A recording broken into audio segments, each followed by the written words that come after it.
എല്ലാ കൂട്ടുകാർക്കും നല്ലൊരു രാത്രി ആശംസിച്ചുകൊണ്ട് നമുക്ക് നേരെ ബാലിന്റെയും ഗോമതിയുടെയും നാളത്തെ നല്ലൊരു പ്രൊമോ വിശേഷം കേട്ടാലോ.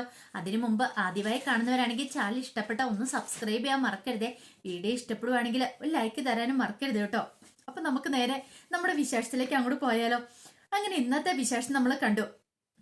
ആര്യനും ധർമ്മനും ആകാശം എല്ലാരും ചേർന്ന് പെയിന്റ് ഒക്കെ ആയിട്ട് വീട്ടിലേക്ക് വരുവാണ്. അങ്ങനെ വന്നു കഴിയുമ്പത്തേനും അനുജയ്ക്ക് അങ്ങോട്ട് ഇഷ്ടപ്പെട്ടില്ല. തന്നോട് ചോദിക്കാതെ പെയിന്റ് ഒക്കെ സെലക്ട് ചെയ്ത് എന്നൊക്കെ പറഞ്ഞുകൊണ്ട് അനുജ ഇങ്ങനെ ഓരോ കൊതക്കുറവ് പറഞ്ഞുകൊണ്ടിരിക്കുകയാണ്. ആ സമയം ആര്യം വിട്ടുകൊടുത്തില്ല. ആര്യം പറഞ്ഞു, പതിവ് പോലെ നാടകം തുടങ്ങിയല്ലോ, ഇതെപ്പോഴും കാണുന്നതല്ലേ, ചേച്ചി ഇതൊക്കെ മാറ്റി പിടിക്കുക എന്നൊക്കെ പറഞ്ഞുകൊണ്ട് ആര്യം കളിയാക്കുവാണ്.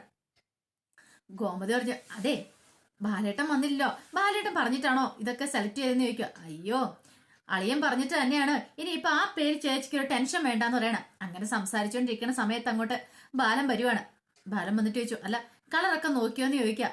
ഇത് കേട്ട് കഴിഞ്ഞപ്പം ധർമ്മം പറഞ്ഞു, കളറൊന്നും ഞങ്ങൾ തുറന്നു നോക്കില്ല. അല്ല അളിയൻ, ഞാൻ ഒരു കാര്യം ചോദിച്ചേട്ടാ, അളിയൻ എന്തിനു ചെന്ന് നേരത്തെ എല്ലാം ചെന്ന് ഓർഡർ ചെയ്തേ, ഞങ്ങൾ ഒരു കളറൊക്കെ സെലക്ട് ചെയ്തിട്ടുണ്ടായിരുന്നല്ലോ എന്ന് പറയും. ഇത് കേട്ടതും ബാലൻ പറഞ്ഞു, അതെ ഏത് കളർ അടിക്കണമെന്ന് എനിക്ക് നന്നായിട്ടറിയാം, അതുകൊണ്ട് ഞാൻ ആ കളർ സെലക്ട് ചെയ്തേ. ഇത് കേട്ടതും മീനാക്ഷി പതുക്കെ മിത്രയോട് പറഞ്ഞു, കണ്ടില്ലേ അച്ഛൻ ഏതോ കളർ സെലക്ട് ചെയ്തിട്ടുണ്ട്, തുറന്നു നോക്കും പറയാ ഏത് കളറാന്നുള്ള കാര്യം. നമ്മൾ പറഞ്ഞു വിട്ട കളറൊന്നും ആയിരിക്കില്ല എന്ന് പറയണം. മിത്ര പറഞ്ഞു, സാരമില്ല ചേച്ചി, പോട്ടെ എന്തേലും ആട്ടെ എന്ന് പറയണം. അങ്ങനെ ബാലൻ പറഞ്ഞു, അതെ ഞാൻ കടയിലേക്ക് പോവാം, ഇനിയിപ്പം നിങ്ങൾ ഇവിടെ പെയിന്റ് ചെയ്യാനൊക്കെ ഇരിക്കുക, ആകാശും ധർമ്മനും നിങ്ങൾ കടയിലേക്ക് വരണ്ട, ഞാനും രാമേട്ടനും ഉണ്ടല്ലോ, ഞങ്ങൾ മതി എന്നൊക്കെ പറയണം. സമാധാനമായി നോർത്തുണ്ട് ധർമ്മനും ആകാശം ഇരിക്കുകയാണ്. പിന്നീട് ബാലൻ കടയിലേക്ക് ചെല്ലുക. കടയിലേക്ക് എന്ന് കഴിഞ്ഞപ്പോ രാമേട്ടൻ ചോദിച്ചു, അല്ല ബാല അവരൊക്കെ എന്തിയേ, ആകാശം ധർമ്മനും എന്തിയെന്ന് ചോദിക്കാം. അത് പിന്നെ അവർ വീട്ടിൽ പെയിന്റ് അടിക്കാൻ നിൽക്കുമെന്ന് പറയണ. പെയിന്റ് അടിക്കാനാ? അതെ, അതിന് അവർക്ക് പെയിന്റ് അടിക്കാൻ അറിയാവോ? അങ്ങനെ പെയിന്റ് അടിക്കാൻ പഠിച്ചിട്ടൊന്നുമില്ല, പക്ഷെ ഇങ്ങനെയൊക്കെയല്ലേ പഠിക്കണേ, അവരടിച്ചോളാന്ന് പറഞ്ഞു. പിന്നെ ഞാനൊന്നും പറഞ്ഞില്ല. അതെ ബാല, കല്യാണമൊക്കെ അല്ലേ? അതെ കല്യാണോ, അതുകൊണ്ട് തന്നെയാ പെയിന്റ് അടിക്കാൻ തീരുമാനിച്ചിരിക്കുന്നത്. ഉദയഭാനു സാറിന്റെ വീട്ടുകാർ വന്നു കഴിഞ്ഞപ്പോ ആകെപ്പാടെ പ്രശ്നത്തിലായി. അവർക്ക് വീടൊക്കെ ഒന്ന് മോഡിഫൈ ചെയ്യണമെന്ന്. കാരണം അവരുടെ ആൾക്കാരൊക്കെ വലിയ പണക്കാരൊക്കെ ആയിരിക്കില്ലേ, അവർ വരുമ്പോ ഒരു കുറച്ചിടം ഉണ്ടാവല്ലോ, അതുകൊണ്ട് കരുതിയിട്ട് വീടൊക്കെ ഒന്ന് പെയിന്റ് ചെയ്യാൻ തീരുമാനിച്ചു. അത് മാത്രല്ല ഒരു മുറിയും കൂടെ പണിയാണ് രാമേട്ട. ഇപ്പോഴാണെങ്കിൽ ആനന്ദിന് മുറിയില്ലാന്ന് പറയാ. ഇത് കേട്ടാൻ രാമേട്ടൻ പറഞ്ഞു, മൊത്തം പണച്ചെലവാണല്ലോ ബാലാന്ന് ചോദിക്കാം. എന്ത് ചെയ്യാൻ പറ്റും, ചെലവാക്കാതിരിക്കാൻ പറ്റില്ലല്ലോ, വീട്ടിൽ ആദ്യമായിട്ട് നടക്കാൻ പോകുന്ന കല്യാണം അല്ലേ, അപ്പൊ അതിൻ്റെതായ രീതി വേണ്ടേ നടത്താനായിട്ട്. പോരാത്തേന് ഉദയഭാനു സാറും കുടുംബവും അവരത്ര നല്ലവരായതുകൊണ്ടാ ഈ ബന്ധമായിട്ട് മുന്നോട്ട് പോകുന്നത്. അല്ലെങ്കിൽ ഞങ്ങളുടെ വീടും പരിസരം കണ്ടു കഴിയുമ്പോൾ തന്നെ ഈ വിവാഹം വേണ്ടാന്ന് പറഞ്ഞ് പോണ്ടായിരുന്നു. രാമേട്ടൻ പറഞ്ഞു, അത് ശരിയാ, ആനന്ദിന്റെ കൈവന്നിരിക്കുന്ന ഭാഗ്യ. അല്ല ഞാനൊരു കാര്യം ചോദിച്ചോട്ടെ, ഏത് കളറാ നീ സെലക്ട് ചെയ്ത് കൊടുത്തേ? നീയാണല്ലോ രാവിലെ സെലക്ട് ചെയ്ത് കൊടുത്തേന്നൊക്കെ ചോദിക്കാം. അത് പിന്നെ എന്റെ ഇഷ്ടത്തിനുള്ള കളറൊക്കെ ഞാൻ സെലക്ട് ചെയ്ത് കൊടുത്തു. അവരെയും മിക്കവാറും അവരെയും കൊണ്ട് പോയിട്ടുണ്ട്, എനിക്കറിയായിരുന്നു എന്റെ ഇഷ്ടത്തിലൊന്നും സെലക്ട് ചെയ്യാൻ പറ്റില്ലെന്ന്. അല്ല എന്റെ വീടല്ലേ പെയിന്റ് അടിക്കാൻ പോകുന്നത്, ഞാൻ പണിത വീടല്ലേ, ഇനി അവര് സ്വന്തമായിട്ട് വീട് പണിയുമ്പോൾ അവരേതെങ്കിലും കളർ സെലക്ട് ചെയ്ത് അവരടിച്ചോട്ടെ എന്ന് പറയാം.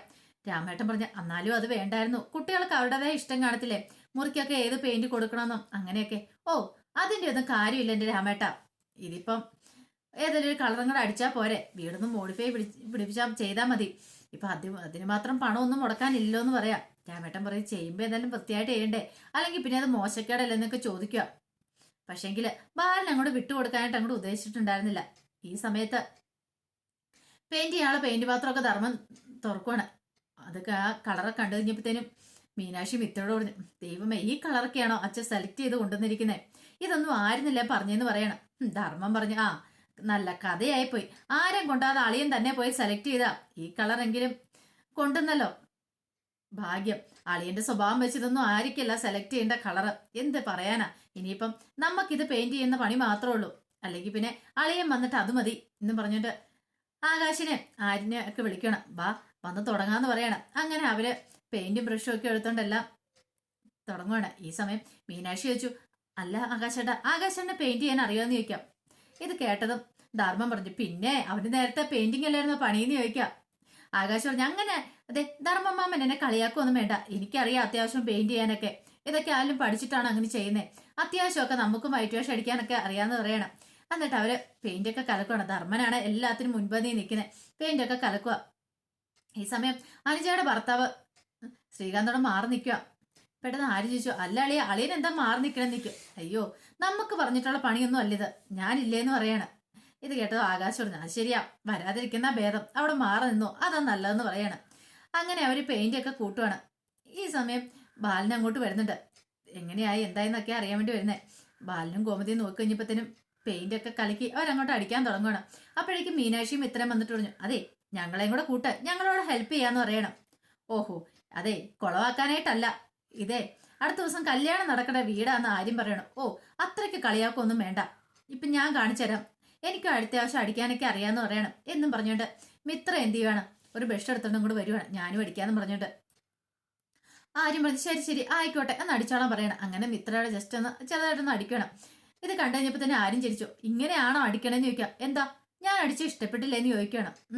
കുഴപ്പമൊന്നുമില്ല, ഇച്ചിരോടെ ഒന്ന് കൈ തെളിയാനുണ്ടെന്ന് പറയും. പിന്നെ എന്ന് വെച്ചാൽ നേരത്തെ ഞാൻ ഇതല്ലായിരുന്നു പണിയായിട്ട് നടന്നേ എന്ന് പറയണം. അങ്ങനെ എല്ലാവരും കൂടെ കൂടിയിട്ട് ഒത്തുപിടിച്ച മലയും പോരുന്ന നട്ടില് വീടൊക്കെ പെയിന്റ് ചെയ്യാൻ തുടങ്ങി. ആനന്ദും എല്ലാവരും കൂടെ കൂടി ഇതെല്ലാം കണ്ടു കഴിഞ്ഞപ്പോൾ ഗോമതിക്കും ബാലിനും ഭയങ്കര സന്തോഷമായി. കാരണം പുറത്ത് കൊടുത്ത് ജയിക്കുവാണെങ്കിൽ ലക്ഷങ്ങളാണ് അവര് പൈസ പറയുന്നത്, അതൊന്ന് പെയിന്റ് ചെയ്ത് തരാനായിട്ട്. അങ്ങനെ പെയിന്റ് ചെയ്യാൻ തുടങ്ങി കഴിഞ്ഞപ്പോഴത്തേനും അതിൻ്റെ അടുത്തേക്ക് മിത്ര വരുവാണ്. പെയിന്റ് ചെയ്തുകൊണ്ടിരുന്ന സമയത്ത് വന്നു കഴിഞ്ഞിട്ട് മിത്ര പെയിന്റ് ചെയ്യുകയാണ് അതിനോടൊപ്പം നിന്നിട്ട്. ഇടയ്ക്കിടയ്ക്ക് അവരുടേതായ കുസൃതികളൊക്കെ കാണിക്കുന്നുണ്ട് മിത്രയ്ക്ക് ഇടയ്ക്ക് കിട്ടിയ അവസരമാണല്ലോ അത്. വീണ് കിട്ടിയ ചാൻസ് മാക്സിമം പ്രയോജനപ്പെടുത്തുന്നുണ്ട്. ആരും പെയിന്റ് ചെയ്തുകൊണ്ടിരിക്കുന്ന സമയത്ത് അതിന്റെ മൂക്കയിൽ ഇത്തിരി പെയിന്റ് ഒക്കെ പറ്റിക്കുന്നുണ്ട്. ആ സമയം ആരും ചോദിച്ചു, എന്തായി കാണിക്കണമെന്നൊക്കെ ചോദിക്കുകയാണ്. അത് മിത്ര പറഞ്ഞു, പെയിന്റ് ചെയ്തുകൊണ്ടിരിക്കുവല്ലേ, അപ്പൊ ഇച്ചിരി ദേഹത്ത് പെയിന്റ് ഒക്കെ പറ്റിയെന്നോർത്ത് ഒരു കുഴപ്പമില്ല എന്ന് പറയണം. അതുപോലെ തന്നെയായിരുന്നു മീനാക്ഷി പെയിന്റ് ചെയ്തുകൊണ്ടിരുന്ന സമയത്ത് ആകാശ് എന്ത് ചെയ്തു, മീനാക്ഷിയുടെ മുഖത്ത് ഇച്ചിരി പെയിന്റ് പറ്റിച്ചു. മീനാക്ഷി വിട്ടുകൊടുക്കുക, ആ പെയിന്റ് ബ്രഷ് എടുത്തിട്ട് ആകാശിന്റെ മുഖം മൊത്തം അങ്ങോട്ട് പെയിന്റ് അടിച്ച പോലെ അങ്ങ് ആക്കി വെച്ചു. ഇത് കണ്ടു കഴിഞ്ഞപ്പോഴത്തേനും എല്ലാവരും അവിടെ ഒന്ന് കൂട്ടച്ചിരി ഇരിക്കുകയാണ്. അങ്ങനെ അടിപൊളിയായിട്ട് എല്ലാവരും സന്തോഷത്തോടുകൂടി പെയിന്റിങ്ങും കാര്യങ്ങളൊക്കെ നടത്തുകയാണ്. അങ്ങനെ വൈകുന്നേരമായി കഴിഞ്ഞപ്പോഴത്തേനും ശ്രീദേവി വിളിക്കുന്നുണ്ട് ആനന്ദിന്റെ ഫോണിലേക്ക് വിളിച്ചിട്ട് ക്ഷേത്രത്തിൽ വരുന്ന കാര്യത്തെക്കുറിച്ച് സംസാരിക്കുകയാണ്. വൈകുന്നേരം ക്ഷേത്രത്തിൽ വരുന്നുണ്ട്. ആനന്ദേട്ടൻ വരുന്നുണ്ടോ എന്ന് ചോദിക്കുക. ഇത് കേട്ടുകഴിഞ്ഞപ്പം ആനന്ദ് പറഞ്ഞു, ശരി ഞാൻ വൈകുന്നേരം ക്ഷേത്രത്തിൽ വരാമെന്ന് പറയണം. അങ്ങനെ ആനന്ദ് വൈകുന്നേരം ക്ഷേത്രത്തിലേക്ക് പോകണം. അപ്പൊ ഈ സമയത്ത് ശ്രീദേവിയുടെ മനസ്സിൽ ചില ചിന്തകളൊക്കെ ഉണ്ടായിരുന്നു. ഒരു പക്ഷേ ആനന്ദന് സത്യം തുറന്നു പറയാൻ പറ്റുമെങ്കിൽ സത്യം തുറന്നു പറയണേ എത്രയും പെട്ടെന്ന് തന്നെ. ഇനി ഇതിങ്ങനെ മുന്നോട്ട് കൊണ്ടുപോയിട്ട് കാര്യമില്ല. അച്ഛനും അമ്മ ഒരു കാരണവശാലും അറിഞ്ഞിട്ടുണ്ടെങ്കിൽ ഇത് പറയാനായിട്ടൊന്നും പറ്റത്തില്ല. എങ്ങനെയെങ്കിലും ആനന്ദനോട് കാര്യം പറയുവാണെങ്കിൽ ഈ ചതി ആനന്ദേടൻ തിരിച്ചറിയണം. അല്ലാതെ എനിക്ക് ഒരിക്കലും അങ്ങോട്ട് പോയി ജീവിക്കാൻ പറ്റില്ല. ഒരു സമയത്ത് ആനന്ദേടൻ അറിഞ്ഞാൽ പിന്നെ എന്തായിരിക്കും സംഭവിക്കാൻ പോകുന്നത്. അങ്ങനെ ചില ചിന്തകളൊക്കെ ശ്രീദേവിയുടെ മനസ്സിലുണ്ടായിരുന്നു. അതുകൊണ്ടാണ് ആനന്ദ് ക്ഷേത്രത്തിലേക്ക് ആനന്ദിനെ വിളിച്ചത് തന്നെ.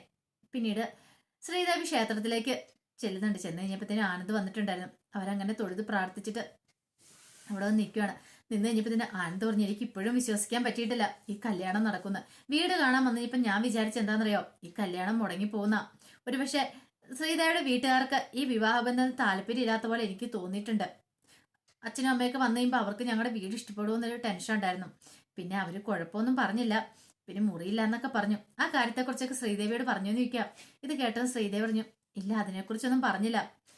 ഇത് കേട്ടതും ആനന്ദ് ഓർത്തു, ഒരുപക്ഷെ അവർ മനഃപൂർവ്വം പറയാതിരുന്നായിരിക്കും ശ്രീദേവിയുടെ മനസ്സിന് വിഷമം ഉണ്ടാവില്ലോ എന്ന് കരുതിയിട്ട്. പിന്നീട് ശ്രീദേവി പറഞ്ഞു, അതെ എനിക്ക് ആനന്ദേട്ടന് ഒരു കാര്യം പറയാനുണ്ടെന്നവിടെ. എന്താ അത്? പിന്നെ അതെ ഇനിയിപ്പോൾ കല്യാണം വേണ്ടെന്നെങ്ങാനും ആണെങ്കിൽ അത് മാത്രം എന്നോട് പറയില്ല, വേറെ എന്ത് വേണമെന്നും പറഞ്ഞു, എനിക്കൊരു കുഴപ്പമില്ല. ഈ കല്യാണം നടക്കാതെ പോയാൽ ഒരു കാരണവശാലും എൻ്റെ ജീവിതത്തിൽ ഇനി വേറൊരു പെണ്ണുണ്ടാവത്തില്ല. അത് ഞാൻ തീരുമാനിച്ച കാര്യമാണ്. അതുകൊണ്ട് അത് മാത്രം ശ്രീദേവി പറയില്ലെന്ന് പറയാ. ശ്രീദേവിക്ക് എന്ത് ചെയ്യണമെന്ന് അറിയത്തില്ല. വല്ലാത്ത ടെൻഷനായിപ്പോയി. പറയാൻ വന്ന പക്ഷേ എങ്കിൽ ഇത് ആനന്ദേട്ടൻ അറിഞ്ഞു കഴിഞ്ഞാൽ ആനന്ദേട്ടൻ സഹിക്കാൻ പറ്റില്ലെന്ന് പറയുന്നു. അപ്പൊ ഇനി എന്ത് ചെയ്യും? ആനന്ദ് പറഞ്ഞു, കാരണം ഞാൻ കുറെ ആശിച്ച് മോഹിച്ച് നടന്നോ, പക്ഷെ അവസാനം വന്നപ്പോൾ കല്യാണം ഒന്നും നടക്കാതെ വന്നപ്പോൾ എനിക്ക് നിരാശയായിരുന്നു. പിന്നീട് ഞാൻ ആത്മീയതയിലേക്ക് സഞ്ചരിച്ച മനുഷ്യനാണ്. പിന്നെ ശ്രീദേവിനെ കണ്ടതിന് ശേഷം വിവാഹം വേണമെന്ന് തന്നെ പിന്നീട് എൻ്റെ മനസ്സിലൊരു ചിന്തയുണ്ടായത്. ഒരു പക്ഷേ ശ്രീദേവിയായിട്ടുള്ള വിവാഹം നടന്നില്ലെങ്കിൽ എനിക്കിനി വേറൊരു വിവാഹം പോലും ഉണ്ടാകത്തില്ലെന്ന് പറയാം. അതുകൊണ്ടാ പറഞ്ഞേ, ഒരു പക്ഷേ ഓരോ ദിവസം എനിക്ക് നല്ല ടെൻഷൻ ഉണ്ട് ഈ കല്യാണം മുടങ്ങി പോകുന്നു. ഈ കല്യാണം നടന്നു കഴിഞ്ഞാൽ എനിക്കൊരു സമാധാനം ആവത്തുള്ളൂ എന്നൊക്കെ ശ്രീദേവിയോട് പറയണം. അവസാനം ശ്രീദേവിക്ക് പറയാൻ വന്ന കാര്യം പറയാനായിട്ട് പറ്റിയില്ല. കാരണം പറയണമെന്നുണ്ടായിരുന്നു, പക്ഷെ അത് പറയാൻ പറ്റിയില്ല. മറ്റൊന്നും കൊണ്ടല്ല, ഇനിയിപ്പോൾ അത് പറഞ്ഞു കഴിഞ്ഞിട്ടുണ്ടെങ്കിൽ ആനന്ദേട്ടൻ വേറെ വിവാഹം കഴിക്കില്ല. ഇനിയിപ്പോൾ എന്ത് ചെയ്യണം? അവസാനം ശ്രീദേവി ആ കാര്യങ്ങളൊന്നും പറയാതെ പോവാണ്. പിന്നീട് ആനന്ദ് തിരികെ വീട്ടിലേക്ക് വരുന്നുണ്ട്. അങ്ങനെ അതിന്റെ വിശേഷങ്ങളൊക്കെ നാളെ കാണാൻ പോകുന്നത്. ഇനി കല്യാണ മേളമാണ് കാണാൻ പോകുന്നത്. അതിന്റെ കാര്യങ്ങളൊക്കെ വീട് മോടി പിടിപ്പിക്കലും മുറിപണിയിലും അതിന്റെ വിശേഷങ്ങളൊക്കെ. ഇനിയിപ്പോൾ കല്യാണം വരുന്ന മിക്കവാറും അടുത്ത ആഴ്ച, പിന്നത്തെ ആഴ്ചയൊക്കെ ആയിരിക്കും കല്യാണം വരാനായിട്ട് പോകുന്നത്. അപ്പൊ ആ വിശേഷങ്ങൾക്കായി നമുക്ക് എല്ലാവർക്കും കാത്തിരിക്കാട്ടോ. ഒരിക്കൽ കൂടി എല്ലാവർക്കും നല്ലൊരു രാത്രി ആശംസിച്ചുകൊണ്ട് നിർത്തുന്നു.